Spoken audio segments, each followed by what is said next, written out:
आखिर चाहिए क्या गुर्जर समाज को? इतने सालों से संघर्ष कर रहे हैं, लेकिन वही हालात है ढाक के 3 पात। कितने ही मंत्री आ गए, कितने ही संघर्ष कर लिए, कितने ही पटरियां उखाड़ने के आंदोलन कर लिए, चेतावनी दे ली, लेकिन कोई असर नहीं हुआ। इसका कारण समझ रहे हैं आप? इसका कारण भी आपको बताएंगे।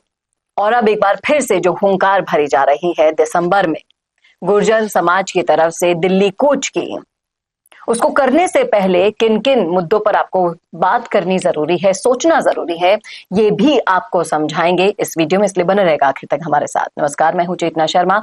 आप देखना शुरू कर चुके हैं संवाद भारत का भारत के लिए। इस मुद्दे पर खास बातचीत करने के लिए मेरे साथ मौजूद है हमारे editor in chief Varun Bhansali ji. तो वरुण सर, हम गुर्जर समाज पर कई बार चर्चा कर चुके हैं। आपको नहीं लगता कि अब गुर्जर समाज का नेतृत्व करने के लिए एक बाहुबली नेता की जरूरत है? हालांकि कई नेताओं ने कोशिश की, कर्नल किरोड़ी सिंह बैंसला के बेटे भी कोशिश करते हैं, बार बार ये दिखाने की कोशिश करते हैं कि उन्हें समाज की चिंता है, लेकिन उनकी छवि जो समाज के बीच में बन चुकी है, वो कहीं ना कहीं लोग उनसे उम्मीद भी नहीं लगा पाते कि ये हमारे संघर्ष की लड़ाई लड़ेंगे। क्या कहेंगे आप? आपने आज का जो सवाल पूछा उसकी शुरुआत की थी, आखिर क्या चाहता है गुर्जर समाज से। मैं आपके जवाब में सबसे पहली पंक्ति और पहली लाइन ये कहना चाहता हूं, आखिर क्या चाहता है गुर्जर समाज के तथाकथित नेता, आखिर क्या चाहते हैं वो? लेकर किसी पॉलिटिकल पार्टी का दामन वो कहते हैं कि हम लड़ेंगे गुर्जर समाज के लिए। मैं मानता हूं कि कर्नल किरोड़ी सिंह बैंसला ने भी एक अल्प समय के लिए भाजपा का हाथ थामा था, लेकिन गलती समझ गए थे, हाथ छोड़ भी दिया था जी। ये संभव कैसे है कि आप उसी पार्टी का एक तरफ तो झंडा लेकर चलो और उसी तरफ दूसरी तरफ आप उसी पार्टी से मांग भी करो? और कितना गुर्जर समाज के व्यक्तियों को, उन शहादत देने वालों के परिवार को कितना और पागल बनाना है, मुझे ये समझ नहीं आता।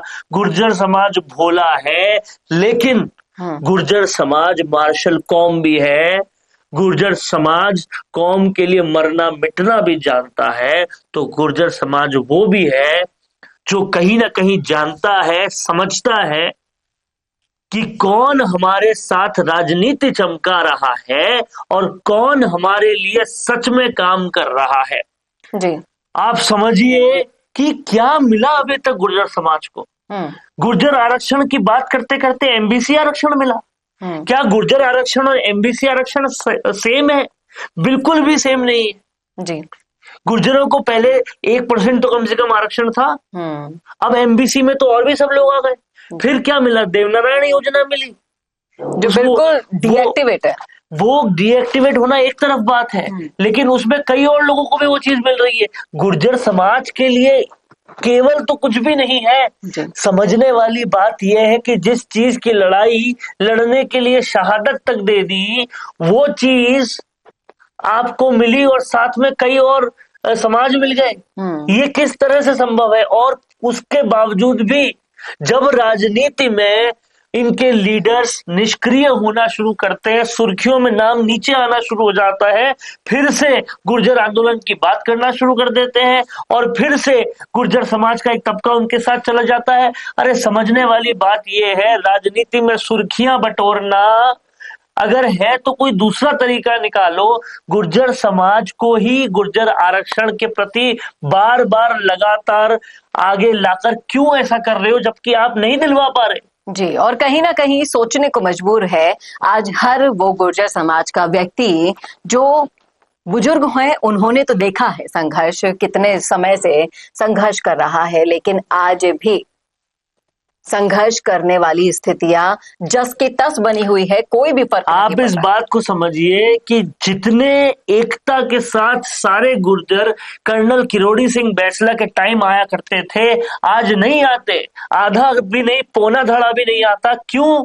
क्योंकि वो जानते हैं, समझते हैं कि ये हमारे लिए नहीं लड़ाई लड़ रहे हैं, ये अपनी राजनीति चमकाने के लिए लड़ाई लड़ रहे हैं। समझने वाली बात यह है, आज भी पीड़ित गुर्जर समाज का व्यक्ति और उसकी आंखें रास्ता देखती है, आस देखती है किसी ऐसे नेता की जो निस्वार्थ भाव से समाज के लिए लड़ाई लड़े। जी, तो इसीलिए शायद पिछले ऐसे एक प्रयास में ये देखने को मिला था कि जो बड़े बड़े वादे करके प्रयास करने के लिए लाया वो तो शाम होने से पहले ही निकल गए।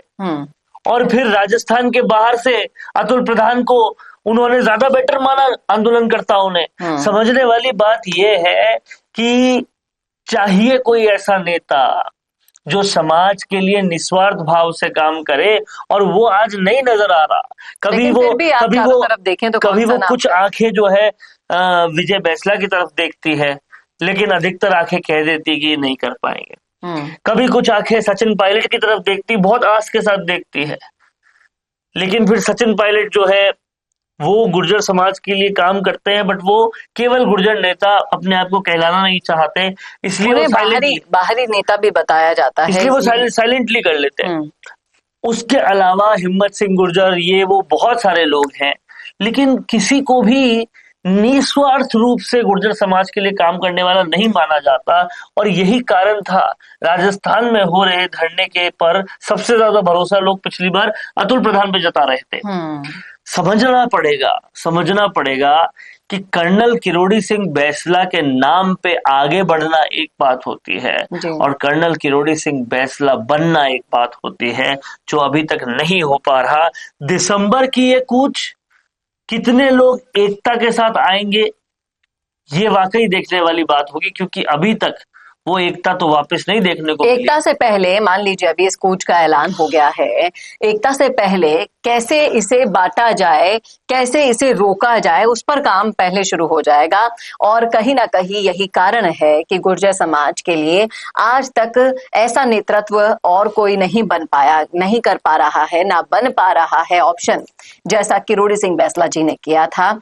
आपकी नजर में अगर है कोई ऐसा नेतृत्व करने वाला नेता तो बताइएगा जरूर कमेंट करके कमेंट बॉक्स में। और जब तक इस कूच से पहले इन सारे मसलों पर आप बात नहीं कर लेंगे तो आपका जाना व्यर्थ ही रहेगा वहां पर, ये आप लिखवा कर ले लीजिए। क्योंकि न जाने कितनी महापंचायतें कर ली, न जाने कितनी कूच कर लिए, न जाने कितने अल्टीमेटम दे दिए, महीने साल में बीत गए और सालों साल में बीतते चले गए, लेकिन समस्या वहीं के वहीं पर बैठी है।